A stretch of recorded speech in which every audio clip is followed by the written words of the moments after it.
WhatsApp system design. So we are almost all of us using WhatsApp. Like most people that I know use WhatsApp. My friends, my family uses WhatsApp.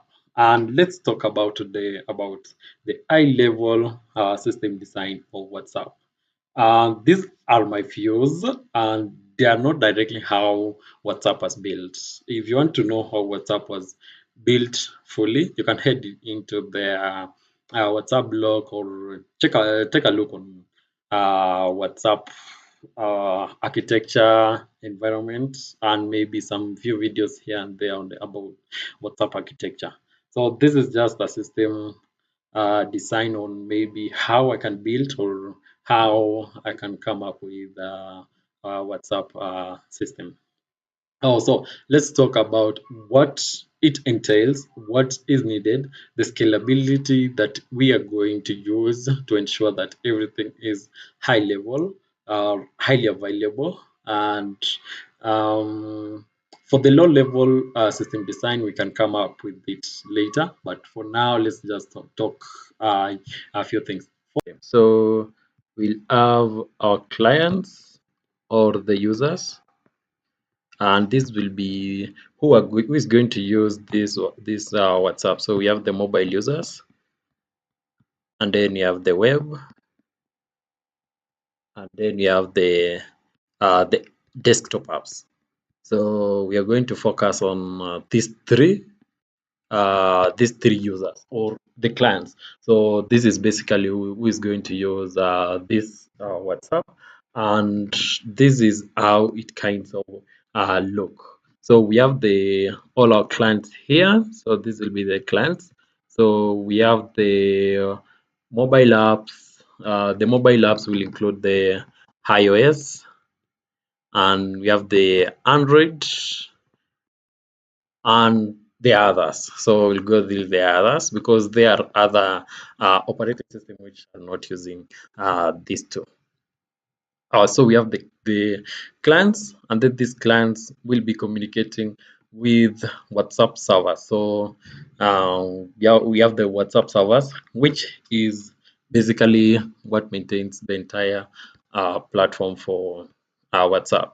So we have the servers here, and these servers, it's going to be a reliable connection, and we are going to use WebSocket.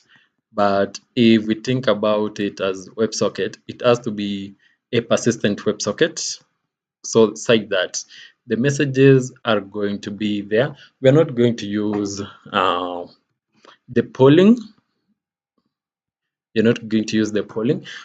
Only polling can be used when there is a communication between maybe the desktop client. So if we have a desktop client, not a desktop, a web client here, web client, these are necessary. Yeah.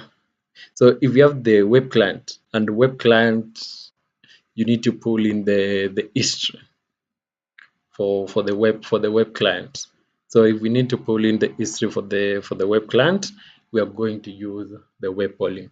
Otherwise, we are going to rely mostly on the persistent communication from the WebSocket. That will be the main one, and polling is when we need to communicate between two peers.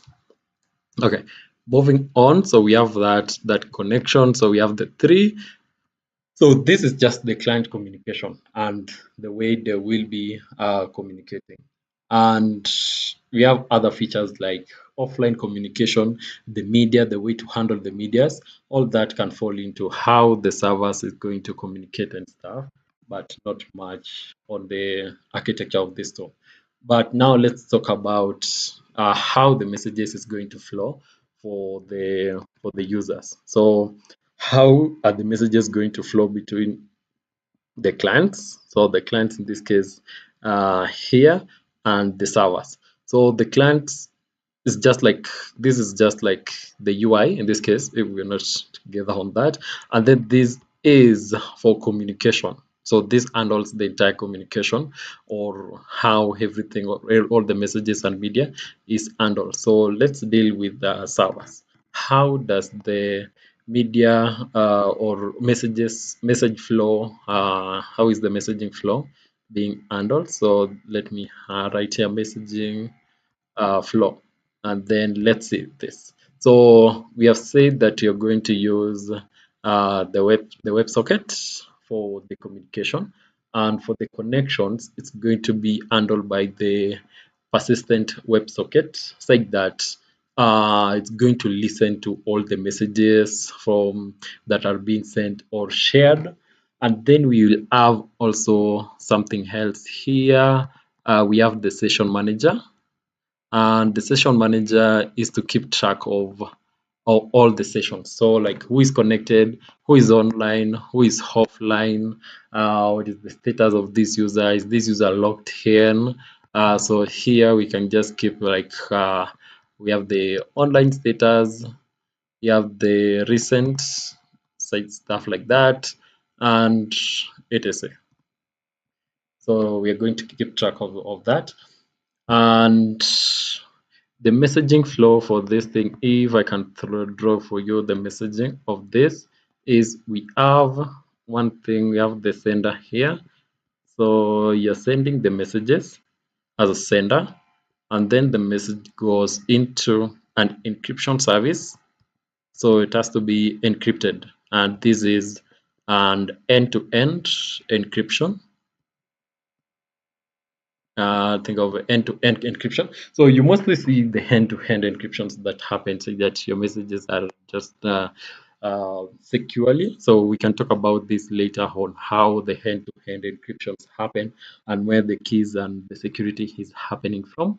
And then after that, on the encryption, we do have the WhatsApp server now. So we have the WhatsApp server. So this one handles all the messaging, like how will the messages be kept, be stored, the error messages and stuff, and every other thing. And then you have the queue. So imagine we have about 5 million connections per second, and 5 million people have sent the messages. These all messages cannot be processed by WhatsApp server automatically. So there must be a way on how to keep track of the messages. So we are going to use the queues to process our messages, and something like this. You can take a look at Kafka streams, or something else like pops up, something to just help us consume the messages and ensure that it's being delivered on time and reliable to the users.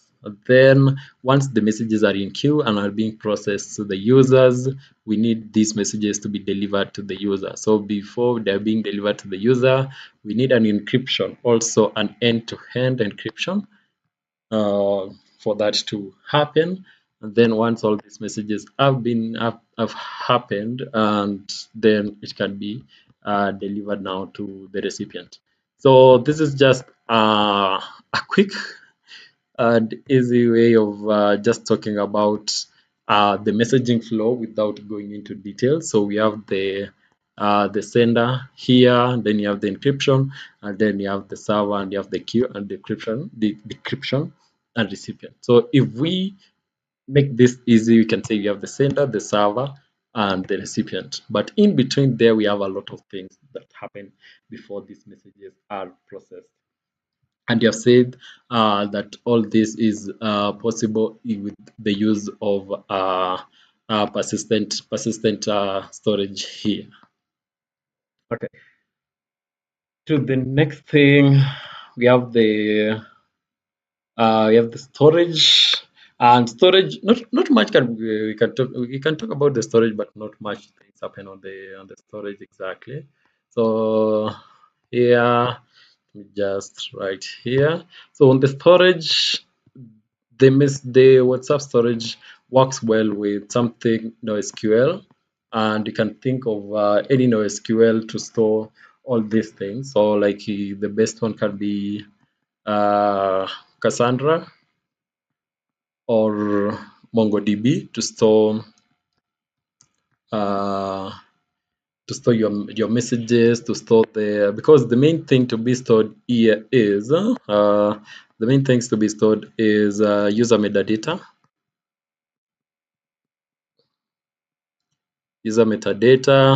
and then the messages,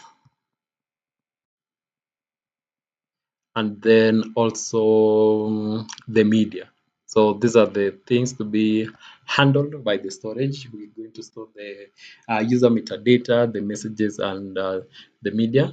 And because for the user metadata it's being fetched frequently, we can look at cache storage for this, and we can look at things like Redis to store this, to store the data. And then for the persistent data that is required here, this one can be in the Cassandra or the MongoDB or the whatever the database that will be stored.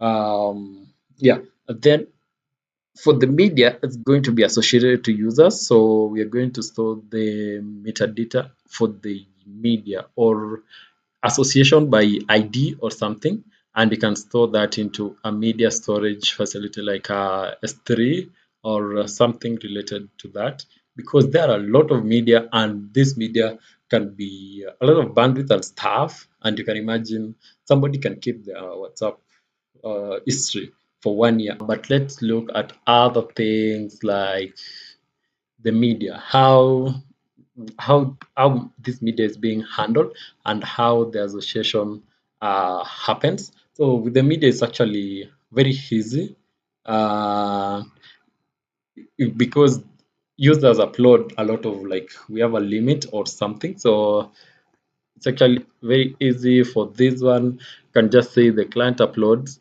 the user uploads the media, and then it goes to a WhatsApp server, whereby the WhatsApp server has something like upload service, and then from the upload service now we get into the WhatsApp storage. And WhatsApp storage for this, it can be something that is on edge to the user, or so if it is a S3, something that is CDN to the user, like cache on close edge to the user.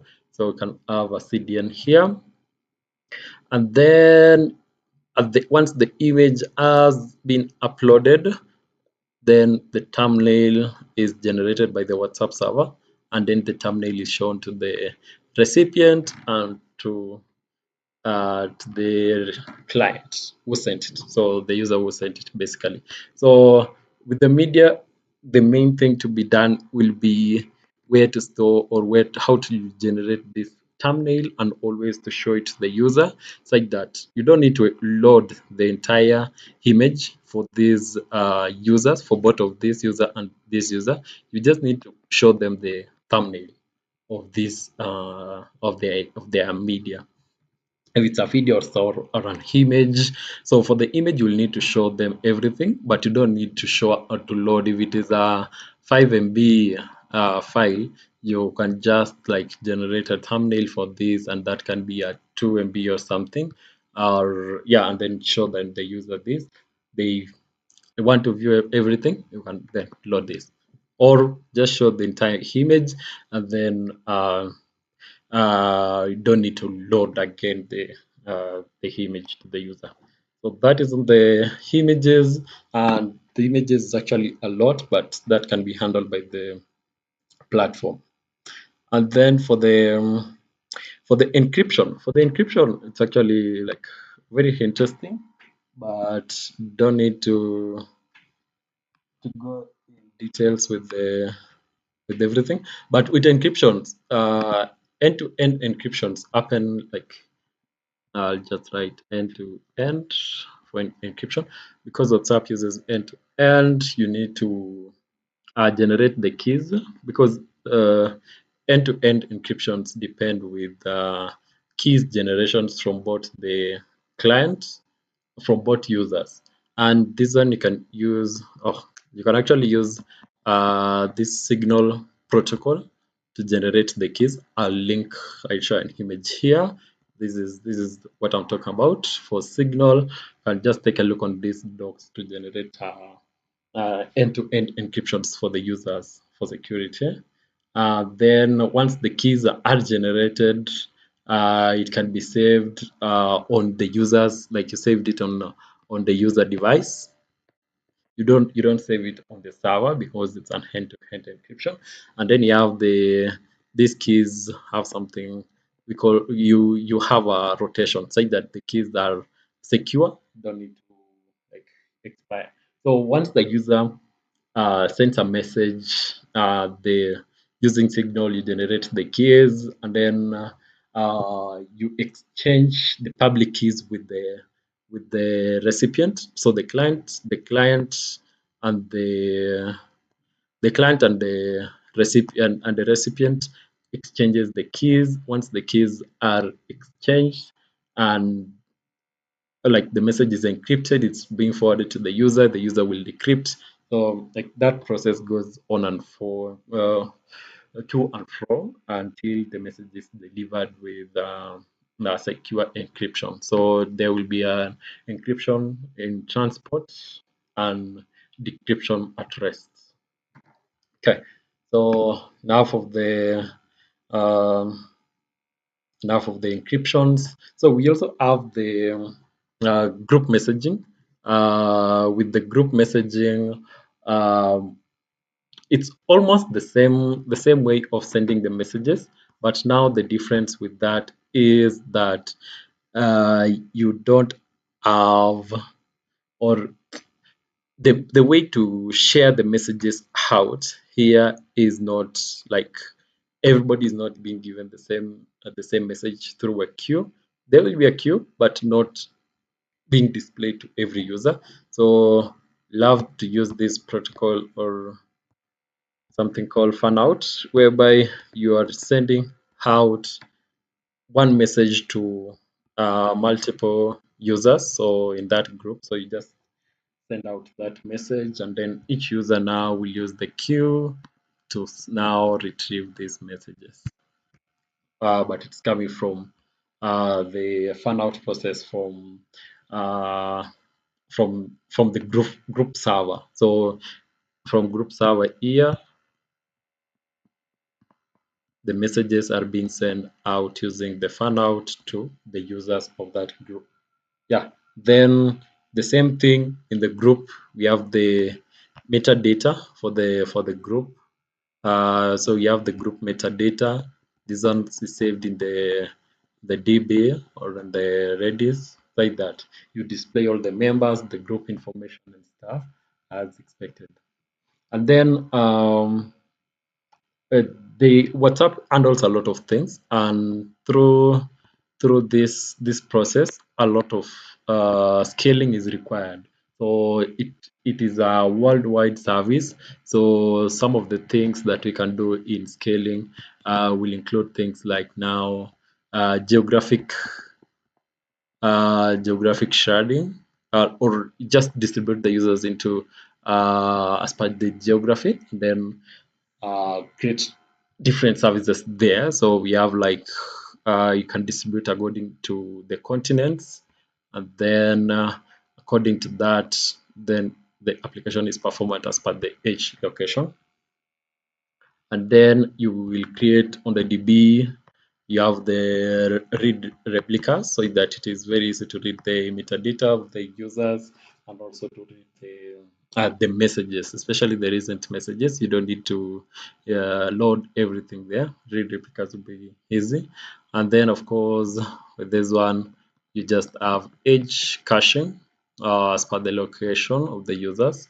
And then on the WhatsApp server side, we can have something like auto scaling of the WhatsApp server, since it's WebSockets.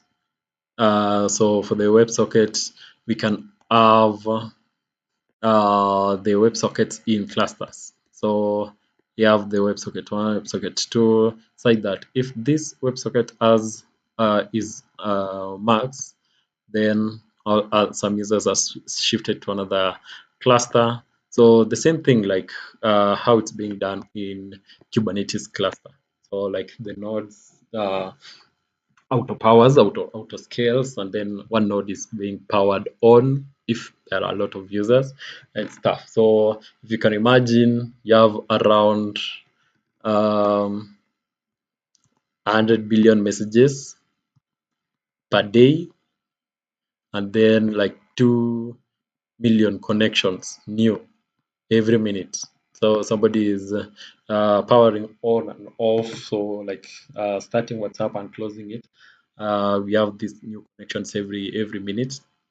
Yeah, so this will require some scalability each and every time. So you can't stay at max like 10 clusters or something. So you have to reduce the number of clusters according to the users who are available. And then something else we can note on WhatsApp is what? I think that is the main thing, but the main thing and the main activity is on the messaging flow, and the messaging flow somewhere here. This is the main thing actually. Just something you need to know, like the clients that are in WhatsApp and how to serve these clients. So the UI is separate and the server is separate. So this is on its own, this is on its own, and then we have a lot of connection or a lot of things going on in between here. And the UI side will remain as performant as ever, or as fast as possible. Yeah. So this is a high level system design. Maybe I didn't go uh, into as much detail as possible on what needs to be used on every connection or stuff, but we can go into much details on that. Yeah, but this is a high level WhatsApp system design. And